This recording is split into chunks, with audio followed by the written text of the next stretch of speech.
తినే ముందు, ఎందుకంటే మట్టిలలో ఇక్కడ దుమ్ము ధూళిలో ఆడుకుంటారు కాబట్టి మీకు ఇక్కడ మంచిగా నీట్గా వండి పెడుతున్నారు. చేతులు తినే ముందు ఎట్లా కడుక్కోవాలి, ఎందుకంటే చేతులు శుభ్రంగా కడుక్కుంటేనే తినే ముందు మీకు ఆహార పదార్థాలు ఇన్ఫెక్షన్ కాకుండా కడుపులోకి పోతాయి. లేదంటే మొన్న నట్టల నివారణ గోళీలు వేసినాం కదా, ఏమవుతుంది చేతులు కడుక్కోకుండా తింటే పురుగులు చేతిలోకి కానీ గోర్లలోకి కానీ వెళ్ళేసి మీరు తినేటప్పుడు కడుపులోకి వెళ్ళి కడుపులో కొక్కెంలాగా అవి పట్టుకొని మీరు తినే ఆహార పదార్థం కానీ న్యూట్రిషనల్ ఫుడ్స్ కానీ ఏది మీ శరీరం. తర్వాత దుస్తులని మీ డైలీ డ్రెస్సే మట్టిలో ఆడుకుంటారు కాబట్టి అవన్నీ డైలీ మమ్మీ డాడీకి చెప్పేసి నీట్గా ఉతికిపించుకొని డ్రెస్అప్ నీట్గా ఉండాలి. తర్వాత తలకు మంచిగా నూనె పెట్టుకొని స్కూల్కి నీట్గా రెడీ అయ్యి రావాలి, సరేనా? తర్వాత హ్యాండ్ వాష్ చేసుకొని తర్వాత మంచి దుస్తులు వేసుకొని నీట్గా రావాలి. తర్వాత ఇంటికి వెళ్ళిన తర్వాత కూడా మీకేమైనా ఫీవర్ కానీ జలుబు దగ్గు అట్లా ఏమైనా ఉంటే ఇమీడియట్ హాస్పిటల్కి వెళ్ళి చూపించుకోవాలి. ఇట్లయితేనే మీరు పరిశుభ్రంగా ఉంటారు. అలాగే ఏమైనా ఇవన్నీ పరిశుభ్రంగా చేసినాక కూడా మీకేమైనా డిసీజులు వస్తే ఇమీడియట్ హాస్పిటల్కి వచ్చేసి మీకు తగు జాగ్రత్తలను మా ఆశా వర్కర్స్, మా సిస్టర్స్ అందరూ పచ్చదనం కార్యక్రమం ముఖ్య అతిథిగా వచ్చిన మున్సిపల్ చైర్మన్ గారు, అలాగే మన కౌన్సిలర్ గారు, స్కూల్ ప్రిన్సిపల్ గారు, డిప్యూటీ ఎంఎన్హెచ్ఓ గారు, డాక్టర్ నాగేంద్రబాబు గారు, అలాగే స్కూల్ ఉపాధ్యాయులకు మరియు నా తోటి విద్యార్థులందరికీ నమస్కారం. ఈరోజు మన స్కూల్లో కార్యక్రమము నిర్వహించడం అనేది స్వచ్ఛదనం పచ్చదనం కింద 4వ రోజు. మన తెలంగాణ ప్రభుత్వము స్వచ్ఛదనం పచ్చదనాన్ని 5 రోజులుగా డివైడ్ చేసి సోమవారం నుంచి శుక్రవారం వరకు రోజు ఒక్కొక్క కార్యక్రమం పద్ధతి ప్రకారంగా తెలియజేస్తూ ప్రచారం చేస్తుంది, ప్రజల్లో చైతన్యపరుస్తుంది. పరిశుభ్రతగా ఉండగానే ఆరోగ్యమే మహాభాగ్యము అనే రీతిలో అందరి ప్రజలను చైతన్యవంతులుగా చేయాలనే ఉద్దేశంతోనే స్వచ్ఛదనం పచ్చదనం కార్యక్రమం తెలంగాణ ప్రభుత్వం అనేది మొదలుపెట్టింది. ఇందులో భాగంగా 4వ రోజు ఈరోజు వైద్య ఆరోగ్యానికి సంబంధించిన సీజనల్ వ్యాధుల గురించి, అంటే ఈ వర్షాకాలంలో వచ్చే వ్యాధుల పట్ల అప్రమత్తంగా ఉండాలన్న ఉద్దేశంతో అవగాహన కార్యక్రమాలు స్కూల్ విద్యార్థులకు కలిగజేయాలన్న ఉద్దేశంతో తెలియజేశారు. అలాగే ఎవరికైతే జ్వరాలు వస్తాయో వాళ్ళకు కూడా ఇంటింటి సర్వే చేయడం అనేది కూడా నిర్వహిస్తారు మా యొక్క ఆశాలు ఏఎన్ఎం. అయితే ముఖ్యంగా ఇప్పుడు మేడం గారు డాక్టర్ నాగేంద్రబాబు గారు చెప్పారు, ఈ సీజన్లో వచ్చే వ్యాధులు అనేది అతి ముఖ్యం. 2 రకాల వల్ల వ్యాధులు వస్తాయి. దోమల వల్ల కొన్ని వ్యాధులు వస్తాయి, ఈగల వల్ల కొన్ని వ్యాధులు వస్తాయి.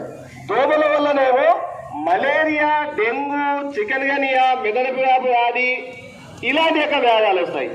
ఈగల వల్లనేమో కలరా అనే వ్యాధి వస్తుంది, అంటే వాంతులు విరేచనాలు రావడం వస్తుంది. నీళ్ళ వలన కలుషితమైన నీళ్ళు రావడం వల్ల టైఫాయిడ్ జ్వరం అనేది వస్తుంది. ఈ వాతావరణంలో వర్షాకాలంలో వివిధ రకాల వ్యాధులు వస్తాయి. అయితే మనకి వర్షాకాలంలో దోమలు ఎక్కువగా ఉంటాయి. దోమలు ప్రజారోగ్యానికి ప్రాణాంతకాలు.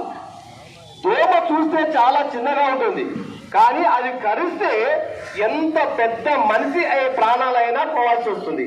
ఎప్పుడు మలేరియా వచ్చినా, డెంగ్యూ జ్వరం వచ్చినా ప్రాణాలు పోయే అవకాశం వస్తుంది అన్నమాట, సరైన చికిత్స పొందకపోతే. అందుకే దోమలు ప్రజల యొక్క ప్రాణాలకు ప్రధాన శత్రువులుగా చూశారు. అందుకే ఈ దోమలు మన ఇంటి చుట్టూ పరిసరాలలో నివసించే దోమలో ముఖ్యమైన రకాలు అనాఫిలిస్ దోమ, క్యూలెక్స్ దోమ, ఏడిస్ దోమ, ఆర్బిజియస్ దోమ అని ఈ 4 ప్రధానమైన రకాలు దోమలు అతి ముఖ్యమని. ఇవి మన ఇంటి చుట్టుపక్కలలో మురికి నీళ్ళలో, మంచి నీళ్ళలో ప్లస్ ఇంటి వాతావరణం చెత్త చెదారం ఉండడం వల్ల ఈ రకాల దోమలు పెరుగుతాయి. ఈ దోమలు ఒక్కొక్క దోమ ఒక రకాల ప్రమాదమైన వ్యాధిని సంభవిస్తాయి. ఫర్ ఎగ్జాంపుల్ అనాఫిలిస్ ఆడదోమ. ఈ దోమ పుట్టడం వల్ల మలేరియా జ్వరం వస్తుంది. మలేరియా జ్వరం అనేది చాలా తీవ్రమైన లక్షణాలు ఎలా ఉంటాయంటే, మలేరియా జ్వరంకి మనిషికి జ్వరం వచ్చినప్పుడు తీవ్రమైన చలి వణుకుతో కూడిన జ్వరం ఉంటుంది. అతను జ్వరం వచ్చిన అబ్బాయికి కానీ ఎవరికైనా కానీ పెద్దవాళ్ళకి కానీ దుప్పట్లు, గొంగడి, జంగాల కట్టుగా కూడా ఎదిగి పడుతుంటారు. అంటే అంత తీవ్రమైన చలి వణుకుతో కూడిన జ్వరం ఉంటుంది. దానికి సరైన సమయంలో చికిత్స పొందకపోయినట్లయితే అది వారం 10 రోజులు 15 రోజుల వరకు కూడా పొడిగించుకుపోతుంది. జ్వరం ఎక్కువగా వచ్చే అవకాశం ఉంది. ఇలాంటి జ్వరం వచ్చినప్పుడు వెంటనే దగ్గరలో ఉన్న ఆసుపత్రి లేదా ఆరోగ్య సిబ్బందిని కలిసినట్లయితే మీకు వెంటనే క్లోరోక్విన్ మాత్రలు అనేది ఇస్తారు. ఈ మలేరియా జ్వరానికి క్లోరోక్విన్ మాత్రలు 4 మాత్రలే ఉంటాయి. అది ఉదయం సాయంత్రం మనం వేసుకున్నట్లయితే మలేరియా జ్వరం ఇమ్మీడియట్ గా కంట్రోల్కి వస్తుంది. ఇది దాని యొక్క ప్రథమ చికిత్స. అంటే దోమ కుట్టందే మలేరియా రాదు, దోమ వల్లనే మలేరియా వ్యాధి వస్తుంది. ఎవరికైతే ఈ లక్షణాలు చలితో వణుకుతో కూడిన తీవ్రమైన జ్వరం ఉందో అలాంటి వ్యక్తి ఒక దోమ కుట్టి మళ్ళా ఆరోగ్యవంతమై అదే దోమ పుట్టినట్లయితే ఇతరుకున్న మలేరియా జ్వరము అతని అబ్బాయికి వస్తుంది. దోమల వల్ల వస్తుందని చెప్పాం కదా. అంటే ఒకరి నుంచి ఒకరికి 10 మందికి వ్యాపిస్తుంది. అంటే వచ్చిన వ్యక్తి వెంటనే ట్రీట్మెంట్ తీసుకొని చికిత్స తీసుకున్నట్లయితే క్లోరోకిన్ మాత్రలు వాడినట్లయితే ఆ జ్వరము అతనితోనే అణిగిమరిగిపోతుంది, ఇతరులకు వ్యాపించకుండా ఉంటుంది. ఇది మలేరియా జ్వరం. నెక్స్ట్ క్యూలెక్స్ దోమ. ఈ క్యూలెక్స్ దోమ కుట్టడం వల్ల ఏమొస్తుందంటే ఫైలేరియాసిస్ అంటే బోధకాల వ్యాధి అంటాం. ఫైలేరియాసిస్ బోధకాల వ్యాధి. దీని యొక్క లక్షణాలు ఎలా ఉంటాయి అంటే ఇది తరచుగా వచ్చే జ్వరంతో పాటు మనిషికి ఈ దోమ పుట్టినప్పుడు సంకల్లో గడ్డలు కట్టడము ఉంటాయి, చిన్న చిన్న గడ్డలు. దానితో పాటు కాళ్ళు, చేతులు, స్తనాలు, ఒరబీజము, గుడ్డ ఇలాంటివి దొరికే అవకాశం ఉంటుంది. దీన్ని మరొక వ్యాధి అంటారు, బోధకాల వ్యాధి. ఎల్పెంటైసిస్ వ్యాధి అని కూడా అంటారు. ఎల్పెంటైసిస్ అంటే ఏనుగు కాలు లాంటి వ్యాధి అని. ఈ వ్యాధి వస్తే కాలుకు చేతులు కానీ మన ఏనుగు కాలు లాగుంటాయి కదా, అలా కాళ్ళ చేతులకు దోమ పుట్టినప్పుడు అలాంటి వ్యాధి వస్తుంది. అంత భయంకరమైన వ్యాధి. ఏనుగు కాలు ఎంతో ఒక స్తంభం లాగా ఉంటుంది. అంటే ఈ దోమ చూస్తే చిన్నగా ఉంటుంది కానీ అది పుడితే బోధకాలు వస్తే అంత పెద్ద లావు తీవ్రమైన వ్యాధి ఉంటుంది. ఆ మనిషి ఎవరు కూడా పని చేసుకోలేకపోతారు. ఒక కుటుంబ యజమానికి ఈ వ్యాధి వచ్చిందంటే అతను ఎలాంటి పనులు చేసుకోలేరు. ఏనుగులాగా ఒక కాలు వాసి అంత వాపు వచ్చి ఆ వ్యాధి వచ్చిందంటే ఎలాంటి పనులు చేయలేక ఆ కుటుంబ ఆర్థిక వ్యవస్థ దెబ్బతింటుంది. అందుకోసం మనం ఏం చేయాలి, ముందే దోమలు పుట్టకుండా చూసుకోవాలి. ఈ దోమ క్యూలెక్స్ దోమ, దీనికి ట్రీట్మెంట్ ఏంటంటే ప్రతి సంవత్సరం ఒకసారి డీసీ మాత్రలు అనేది వేస్తుంటాం. మనం సంవత్సరానికి ఒకసారి డీసీ మాత్రలు వేస్తాం, డైఇథైల్ కార్బోనైజ్ అని. ఈ మాత్ర మనం వేసుకున్నట్లయితే ఈ బోధకాల వ్యాధి ఎవరికి రాదు. మనం ఎప్పుడు కూడా వేస్తున్నప్పుడు ప్రతి సంవత్సరానికి డీసీ మాత్రలు వేస్తాము. ఆ మాత్ర ప్రతి ఒక్కరు అందరికీ స్కూల్ పిల్లలు అందరూ కూడా వేస్తుంటాం కాబట్టి అందరూ వేసుకోవాలి. అది వేసుకోవడం వల్ల బోధకాల వ్యాధి రాకుండా నివారించే మార్గం అనేది ఉంటుంది. నెక్స్ట్ ఎడిస్ దోమ. ఈ ఎడిస్ దోమనే టైగర్ దోమ అంటారు.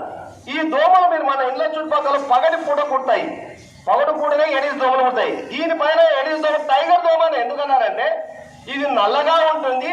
ఆ నల్లని యొక్క దోమ పైన తెల్లని చారలు ఉంటాయి, పులి మీద చారలు ఉంటాయి కదా, అలా అందుకే టైగర్ దోమ అన్నారు. ఇవి చాలా ప్రమాదకరమైనది. మంచి రేబీస్ వ్యాధి వస్తుందని అతి ప్రమాదకరమైనది. దానికి సరైన ట్రీట్మెంట్ కూడా మన ఆసుపత్రుల్లో ఉంది, ఇస్తున్నారు.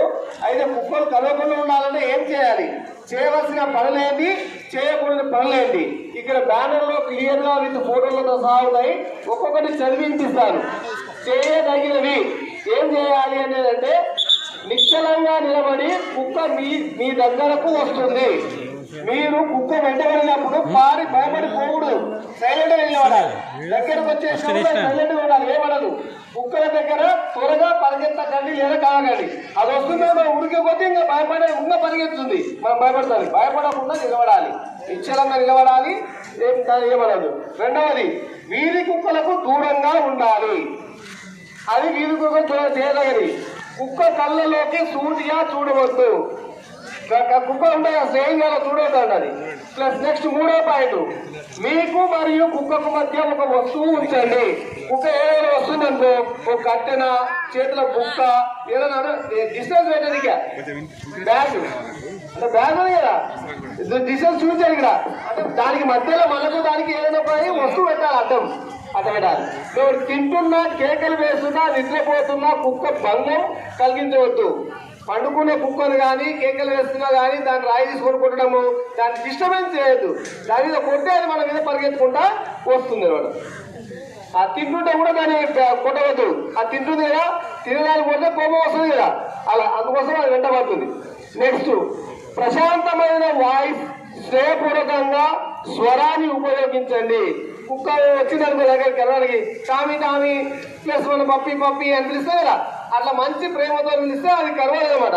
ప్రశాంత వాయిస్తోని మంచి ప్రేమగా ఫ్రెండ్గా పిలవాలి. వీధి కుక్కలపై రాళ్ళు వస్తువులు విసరకండి. వీధిలో ఉన్న ఒక కుక్క పైన రాళ్ళు వస్తువులు వేస్తే అవి పరిగెత్తి కలిసే అవకాశం అనేది ఉంటుంది. నెక్స్ట్, కుక్క పిల్లలతో ఉన్న తల్లి కుక్కలను దూరంగా ఉండండి. ఒక కుక్క పిల్లలు కంటారు కదా, పిల్లలు కన్నప్పుడు ఆ కుక్క సమీపంలో పోదు. ఎందుకంటే ఆ పెద్ద తల్లి కుక్క ఏమైందంటే తన పిల్లలకు హాని కలిగిస్తామేమో, తన పిల్లలను ఎత్తుకోపోదామేమో అనే కోపంతో వచ్చి కరిచే అవకాశం ఉంది. అందుకే పిల్లల తల్లి కుక్క దగ్గరికి దాని సమీపంలో దగ్గరికి కూడా మనం వెళ్ళకూడదు.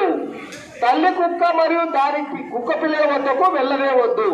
దగ్గరికి వెళ్తే ఆ పిల్లలు ఎత్తపోదాము లేదా పిల్లలు కొడతామేమో భయంతో వచ్చి మనం కలిసే అవకాశం అనేది ఉంటుంది. నెక్స్ట్, కుక్కలను ఆట పట్టించవద్దు. కుక్కలతో ఆట ఆడద్దు. ఎప్పుడు కూడా ఆట ఆడవద్దు, కుక్కలతో ఆడవద్దు. కుక్కల పైన రాళ్ళు కర్రలు విసరకండి. రాళ్లతో కొట్టడము, కర్రలు పట్టుకొని బెదిరించడం, ఆటలు ఆడవద్దు. ఎప్పుడు కూడా ఆటలు ఆడితే మనకి ఇబ్బందికరంగా ఉంటుంది. కుక్కల సమూహములకు దూరంగా ఉండండి. కుక్కలు తోక చెలవి కానీ లాగవద్దు. కుక్కలు ఒక్కరు అబ్బాయి ఉండి 10 కుక్కలు ఉన్నాయనుకోండి, ఆ కుక్కలు మొత్తం కలిసి మనం అటాక్ చేస్తాయి. మనం ఒక్కరం 10 కుక్కలు కొట్టలేము, దూరం చేయలేము. అందుకోసం కుక్కలు ఎక్కువగా గుంపు ఉంటే ఆ గుంపు దగ్గరికి పోకుండా దూరంగా వెళ్ళాలి. ఆ గుంపు కుక్కల గుంపు ఉండగానే ఇంటి నుంచి దూరంగానే వెళ్ళాలి దగ్గర. ఒకవేళ మామూలుగా మన ఇంటి ముందు కుక్కలు ఉంటాయి, దాని తోక పట్టుకోవడము, దాన్ని గుంజడము, ఆటలాడ అట్లా కూడా చేయదు. దాని తోక పట్టుకుంటే దాన్ని కొడుతున్నామని చెప్పేసి తిరిగి వెంటనే మన కాలు చేయబట్టి పట్టి పీకుతుంది. దాని తోక పట్టుకోవడం, ఆటలాడవద్దు, చేయదు. ఇలాంటివి చేయకుండా ఉన్నట్లయితే కుక్కల వల్ల మనకు బెడద అనేది ఉండదు. చాలా జాగ్రత్తగా ఉండాలి. కుక్కల గుంపుకు దూరంగా ఉండాలి. కుక్కలను అనవసరంగా రాయితో గడితో గెలుకకూడదు. అది మీదకి వచ్చినప్పుడు పరిగెత్తకుండా నిశ్చలంగా నిలబడి ఏదైనా ఒక వస్తువు దాని మధ్యలో పెట్టేసి పిలవాలి. దాని సేపుడంగా పప్పి, టామీ, కుక్క మంచి పనితో మాత్రం కరవదుగా మన మనిషి అన్నట్టుగా అచ్చమేది అది అయిపోతుంది కరవకుండా. అలాంటి పనులు చేయకుండా జాగ్రత్తగా ఉండాలి. కుక్క వల్ల మనం కరిస్తే రేబీస్ వ్యాధి వచ్చి చనిపోయే ప్రమాదం కూడా ఉంటుంది. అందువలన కానీ కరిచిన వెంటనే ఎవరికైనా మన ఇంటి పక్కన కలిస్తే సబ్బు నీళ్ళతో ఫస్ట్ కడగండి. హాస్పిటల్కి పోయే ముందు కంటే ప్రథమ చికిత్స ఏం చేయాలి? కరిచిన దగ్గర బాగా సబ్బు పెట్టేసి నీళ్ళతో కడిగితే కుక్కల్లో ఉండే లాలాజలము మనకు అడుగుతుంది కదా, రక్తం వచ్చింది కదా, దాని యొక్క క్రిములు లాలాజలం ఉంటాయి. వెంటనే సబ్బు పెట్టి కడిగితే అందులో ఉన్న రేబీస్ యొక్క వైరస్ అనేది మొత్తం వెళ్ళిపోతుంది. ఇన్ఫెక్షన్ అనేది తక్కువ అవుతుంది. వెంటనే కరిచిన వెంటనే సబ్బు పెట్టి కడగాలి. కడిగిన తర్వాత వెంటనే ఆసుపత్రికి రావాలి. వెంటనే ఇంజక్షన్ ఇవ్వడం అనేది జరుగుతుంది. ఇలాంటి యొక్క చర్యలు చేపట్టుకుంటే కుక్కల నుంచి మనము కాపాడుకోవచ్చు. Thank you sir. Thank you very much.